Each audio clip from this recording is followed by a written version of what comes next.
Welcome back, math fans. In this video, we're going to take a look at exponents and radicals. Super exciting stuff. You've looked at these before. You may have just forgotten a lot of the vocabulary associated with them. So we're going to start with the vocabulary first. The first thing we are going to take a look at is something in this form right here. This form, when you have a number with a little number up top, this is called exponential form.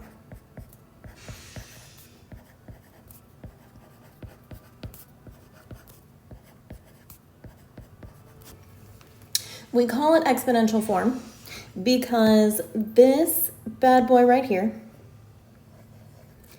that was supposed to be a highlighter. That little 4 is called an exponent.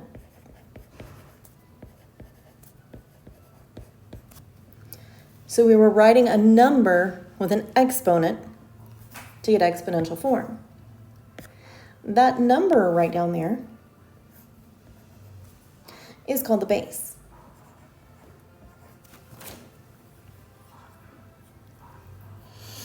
Now a number with an exponent, we're going to jump right down here very quickly, is called a power. So I could have something like that, something like that, something like that. All of those would be called powers because it's a number with an exponent. What in the world does that exponent do? That exponent tells you how many times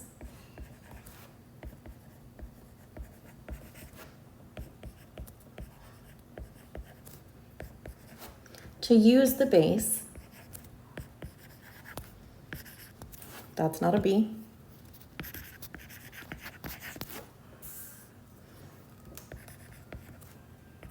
As a factor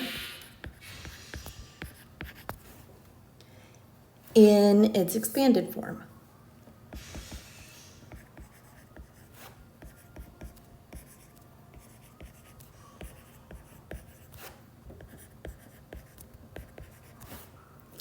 In other words, the exponent tells you how many times to multiply the base by itself. So up here, my exponent was a 4. So I use 3 as a factor 4 times. That means I multiply 3 times 3 times 3 times 3. Now be very, very careful. 3 times 3 times 3 times 3 is not 12. People automatically assume they're supposed to multiply 3 times 4. That is not how this works. This is 3 times 3. That's 9. Times 3, that's 27. Times 3 is 81. That is very different from 12. I've got 1, 2, 3. There's my 4 3s.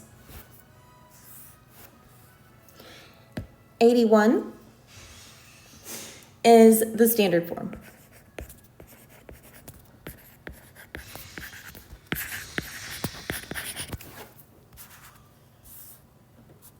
So let's go take a look at this for a minute.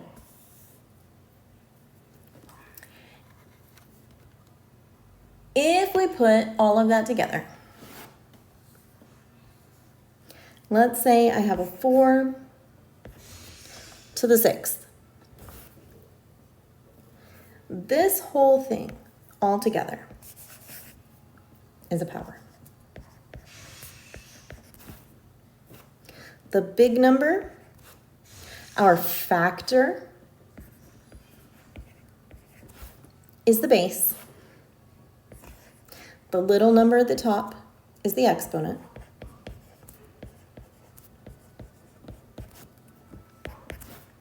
And it tells me I need to use 4 as a factor 6 times.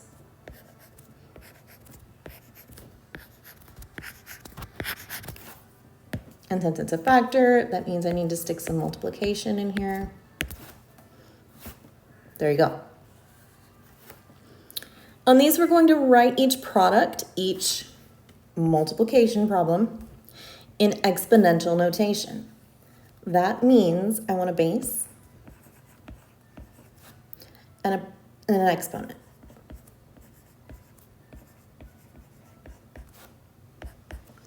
Well, the base is my factor. That's the number that repeats. So that's a 4. And I have 1, that was supposed to be a highlighter. 1, 2, 3 4s. So this becomes 4 to the 3rd. Same idea with the 2s. I need a factor. That's the number that repeats, or my base. So that's going to be 2. 1, 2, 3, 4, 5. I used it 5 times. So I need an exponent of 5. Now you have to be super careful when you take a look at fractions. It's really tempting to write this as 1/2. And then I'm using it 1, 2, 3, 4 times. Please don't ever do this. When you have a fraction, that whole fraction has to repeat 4 times. So you absolutely have to have parentheses around the whole fraction before you put in your exponent. It may not seem like it makes a whole lot of difference. If I do 1/2 to the 4th power, I'm still going to have a 1 in the numerator. But take a look at what happens if I have 2/3 and I square just the bottom versus 2/3 and I use the parentheses and I square the whole thing. Well, 2 doesn't have anything for me to do with it. 3 squared is 3 times 3. That's 9. If I do it with parentheses, this would be 2/3 times 2/3. That's the same as 4/9. That is very different from 2/9. So make sure that you keep those parentheses in there. Same thing with a negative. These negatives are stuck to the 5s with Gorilla Glue. And if you have ever glued your fingers together with Gorilla Glue, you know how hard that is to get apart. We are not going to separate that negative and the 5. Those are stuck together. So we need our parentheses.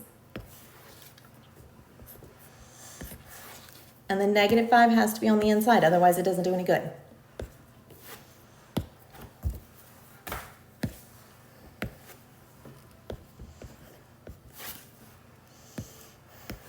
And I wrote it 1, 2, 3, 4 times, so it gets a 4 as an exponent. To show you the difference and why the placement of that negative and the parentheses is important, let's look at the difference between these two. I'm still going to keep the exponent the same.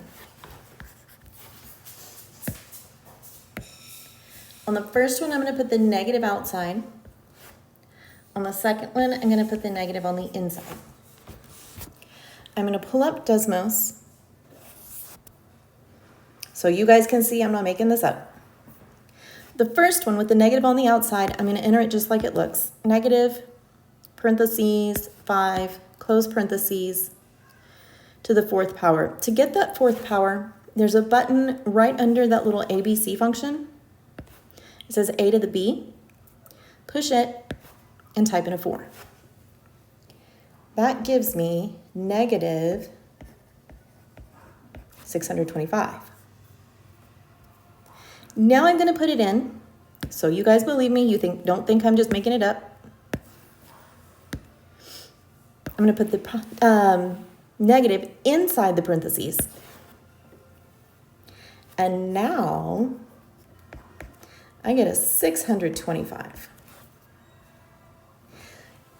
Oh, negative 625 and positive 625 are very, very different numbers. Parentheses and their placement matter.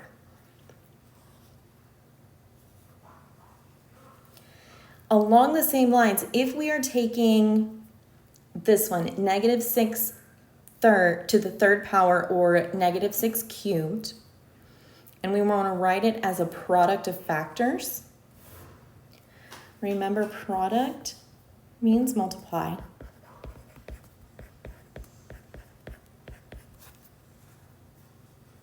So I'm going to put my negative down here. But I want you to notice that because there are no parentheses,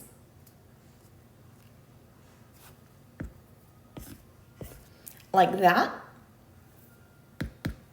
I don't write the negative more than one time.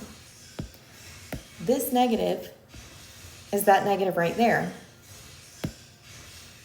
Then I need 3 6s. That is very different from negative 6 times negative 6 times negative 6.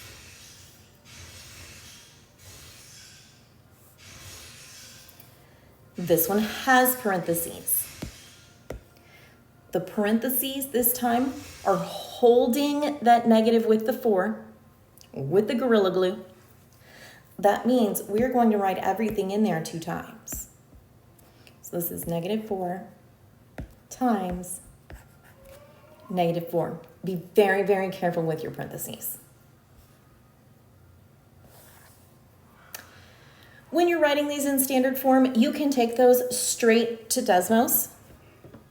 You can plug them in just like they look, parentheses, negative 3 with the squared. Gives you 9 in standard form. The negative 3 squared, be super careful. You can type it in just like it looks with no parentheses needed.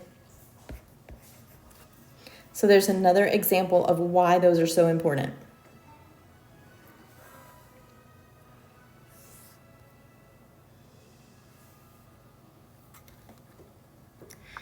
Now let's take a look if what it means for a number or a variable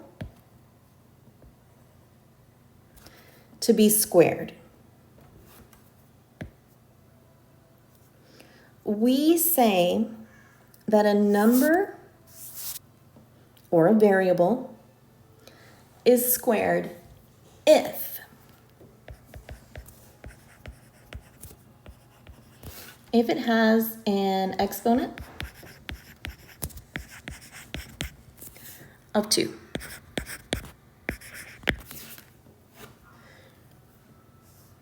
Squared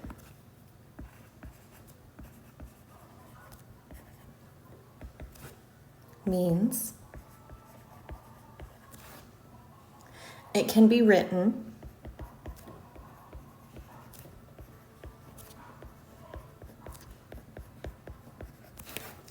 as a product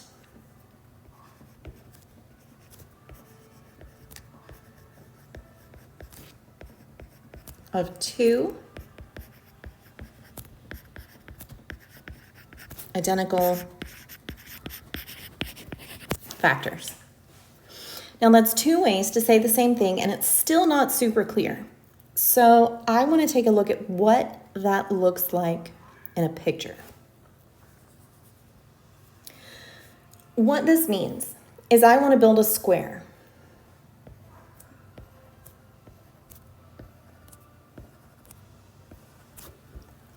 with 6 dots across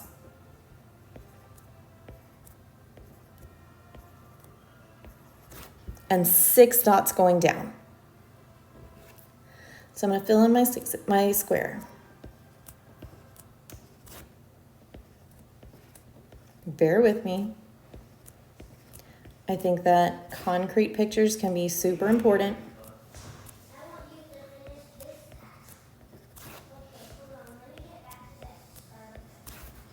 So I made a square of sides 6 dots long.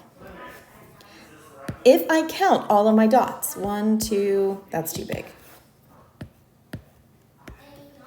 1, 2, 3, 4, 5, 6, 7, 8, 9, 10, 11, 12, 13, 14, 15, 16, 17, 18, 19, 20, 21, 22, 23, 24, 25, 26, 27, 28, 29, 30, 31, 32, 33, 34, 35, 36. That is an example, a concrete example of what it means to square a number. What you're doing is you use the 6 times itself 2 times and you get 36. I'm going to spare you all of the counting on this one. But if we are going to square it, what that means is we create a square with 9 dots going one way,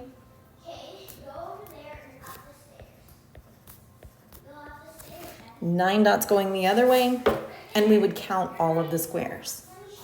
Well, you learned a long time ago that a fast way to count dots in an array like this is to multiply how many there are going across by how many there are going down, and you reach their standard form. So those things that you learned a long time ago are coming back in a little more sophisticated manner. We're going to build on that idea when we talk about a quantity. This could be a number or a variable.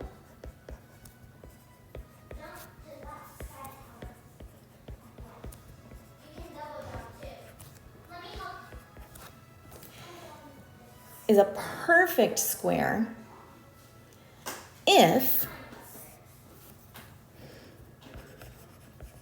you can write it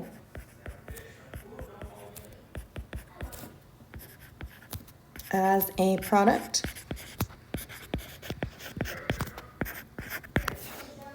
of 2 identical factors. If we go with our concrete model,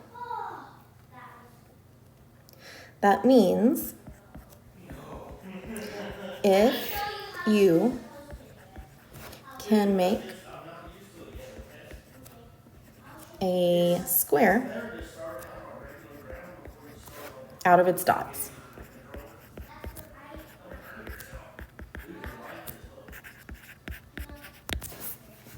So I'm going to do 9 and see if I can make a square that has a total of 9 dots.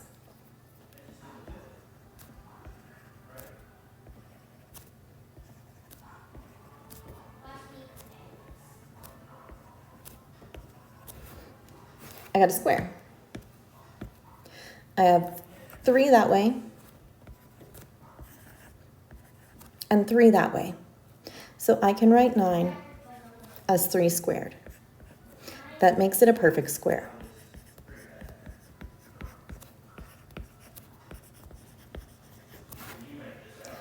Now I'm going to try 30. I know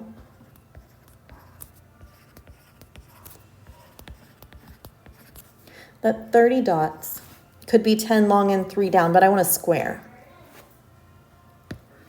So I'm going to take off this guy and move him down here.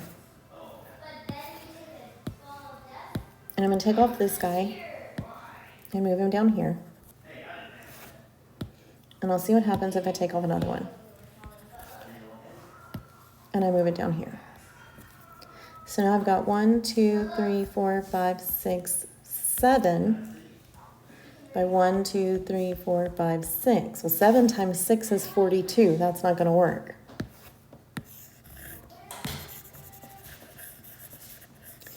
So let's try another one. I know 5 times 6 is 30.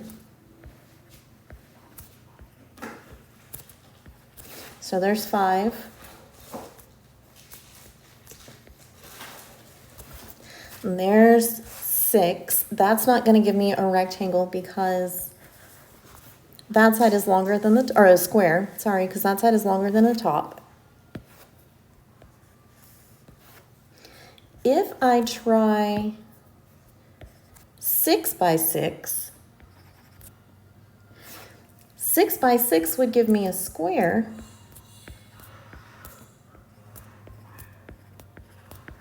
But if I fill this out, I'm going to have 36 squares. I didn't want 36 dots. I didn't want 36, I wanted 30. Well, 5 by 6 was 30, but the numbers didn't match. The numbers match, and that's what I wanted, to make a square, but now I have too many dots. So 30 is not a perfect square.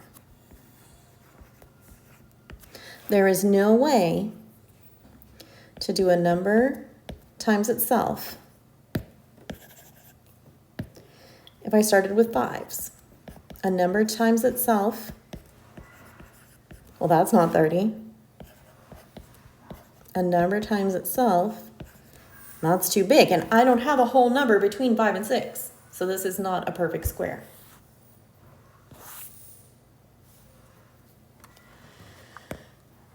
The last part of this is taking a look at square roots. It is the opposite or the inverse of squaring something. We say that the quantity is the square root of another if multiplying the number by itself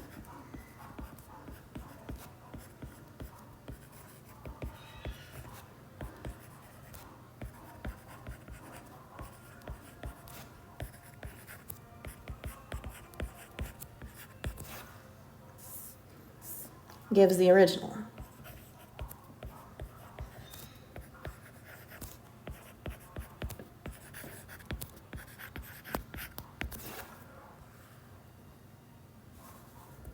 Finding the square root is the opposite or the inverse of squaring a number. And this is the symbol we use. I put a little tail on the back of mine. That's a habit I got into in grad school. You don't have to use the tail. That symbol is called a radical. And it indicates we are going to find the square root of whatever quantity is underneath it. If there is a little 3 up there, that's not a square root.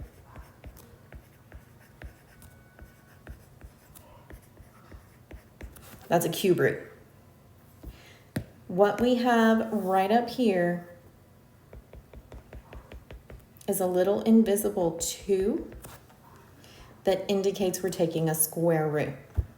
You won't see that 2 written, but it's there. So here's what we're going to do. I am going to factor 25. I know that 5 times 5 is 25.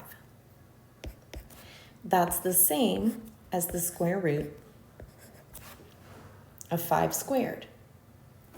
Now, since the square root or the radical and that squared are inverse operations, they cancel each other out. It's like adding and subtracting. So the square root of 25 is 5. It's nice and pretty. Now 1/44, you might not be so familiar with. So you can go and plug it into Desmos and see if it has a nice pretty square root. Your radical is on the left side, second row of keys down. And I'm going to type in the 144. Desmos spit out a nice pretty 12. To be consistent, I'll write it the same way I wrote this first one. And I know my radical and my squared are going to cancel each other out.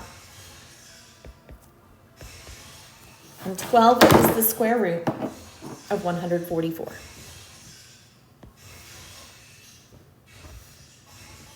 Let's say you come up with something like this that doesn't have standard form on the inside. It already has the exponential form.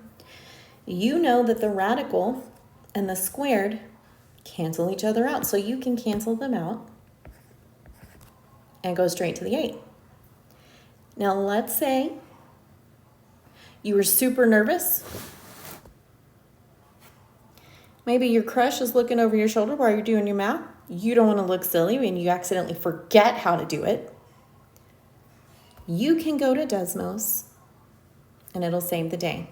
Type it in just like it looks and you can see it saved you with an answer of 8. If you have further questions, feel free to shoot me an email. We can talk further about some of these operations with the real numbers that we're studying. I hope to catch you in the next one.